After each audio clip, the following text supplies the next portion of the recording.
فلک پہ جنت حسین کی ہے، زمیں پہ کعبہ حسین کا ہے، جو سب کے سجدوں کی لاج رکھ لے وہ ایک سجدہ حسین کا ہے۔ ساری دنیا کی نمازیں ہیں تیرے نام حسین، ساری دنیا کو ابھی یاد ہے سجدہ تیرا۔ محترم حضرات، یہ ماہ محرم یہ ہر حسینی کے لیے غم کا مہینہ ہے، یہ ہر اس شخص کے لیے غم کا مہینہ ہے جس کو کاشانہ نبوت سے محبت ہے، جس کو مصطفیٰ کے گھر سے محبت ہے۔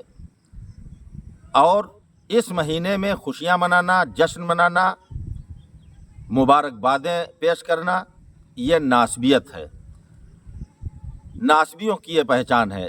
بہت لوگ محرم کا مہینہ شروع ہوتے ہی واٹس ایپ پر مبارکبادوں کا سلسلہ چالو کر دیتے ہیں۔ ذرا کبھی اپنے ضمیر سے یہ پوچھا کہ جو یہ بے غیرتی کا کام کر رہے ہو یہ کس بات کی مبارکباد دے رہے ہو؟ 6 مہینے کا میرے نبی کے گھر کا ایک شہزادہ 3 دن کا پیاسا اونٹوں پر زبان رگڑتے رگڑتے شہید ہو گیا کربلا کی تپتی ریت پر، اس بات کی مبارکباد دے رہے ہو؟ 18 سال کا علی اکبر شہید کر دیا ظالموں نے، اس بات کی مبارکباد دے رہے ہو؟ 22 سال کا قاسم کاٹ دیا گیا، اس بات کی مبارکباد دے رہے ہو؟ میرے حسین علی مقام کا بھائی مولا کائنات کا وہ شیر غازی عباس جس کے دونوں بازو ظالموں نے کاٹ دیے، اس بات کی مبارکباد دے رہے ہو؟ پھر حضرت عباس کو بھی شہید کر دیا گیا، ان کی شہادت کی مبارکباد دے رہے ہو؟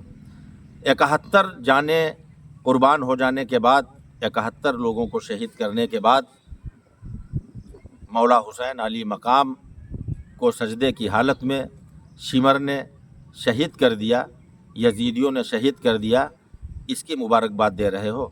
نبی کے گھر کے لوگ اور نبی کے چاہنے والوں کو 3 دن تک بھوکا پیاسا رکھا گیا، اس بات کی مبارکباد دے رہے ہو؟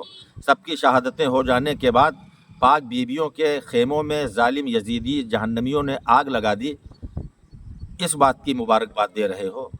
ان کو دمشق کے بازار میں بے پردہ گھمایا گیا، اس بات کی مبارکباد دے رہے ہو؟ ناسبی تجھے شرم نہیں آتی؟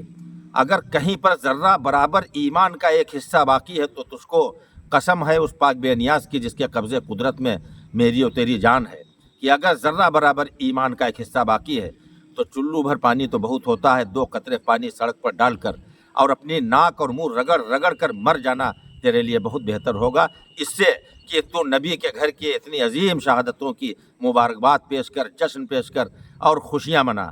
اس لیے یاد رکھو، یہ جو پہلا مہینہ اسلام کے کیلنڈر میں محرم الحرام کا ہے، یہ خوشیاں لے کر نہیں آتا ہے، یہ ایک عظیم قربانی کا، اور یہ وہ قربانی نہیں ہے، یہ کوئی حادثہ یا سانحہ نہیں ہے۔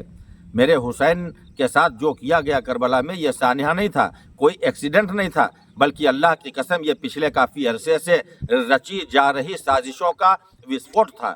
جو چنگاریاں سلگائی گئی تھیں یہ پورا جو پہلے سے چلا رہا تھا۔ اور یاد رکھو، میرے حسین نے بظاہر جاتے جاتے وہ کام کر دکھایا جو کسی نے نہیں کیا تھا، سارے منافقوں کو ایک جگہ پر لا کر اکٹھا کر کے ان کو برہنہ کر دیا، تاکہ پوری امت محمدیہ جان جائے کہ اسلام کا کلمہ پڑھنے والے جو بظاہر ہیں ان میں یہ منافق ہیں۔ جب نبی پر 3 بار قاتلانہ حملہ کیا گیا تو منافق چھپ گیا، مولا کائنات پر شہادت کے لیے جب حملہ کیا تو منافق نے چھپنے کی کوشش کی، امام حسن مصطفیٰ کو زہر دیا گیا، منافق چھپا لیا گیا، تاریخ کے اوراق چھپاتے ہوئے نظر آئے۔ مولا حسین نے تمام تر جو وہ لوگ تھے جو منافق تھے اور چھپنے کی کوشش کر رہے تھے، یا وہ منافق جو چھپ چکے تھے، ان کو سب کو اگر مدینے میں رہ کر اکٹھا کرتے تو اتنا آسان نہ ہوتا لوگوں کو سمجھنے میں۔ کربلا آئے، کربلا میں وہ سارے منافقوں کو لا کر ان کو ایسا بے نقاب کر دیا، ایسا بے نقاب کر دیا کہ آج بھی ایک ایک منافق، یہ اگرچہ لوگ بیان نہ کریں لیکن آج خدا کی قسم جانتے سب ہیں، آج سب کو معلوم ہے امام حسن کو زہر کس نے دیا۔ نام نہ لیجئے، آپ کہہ دیجئے جس نے امام حسن کو زہر دیا اور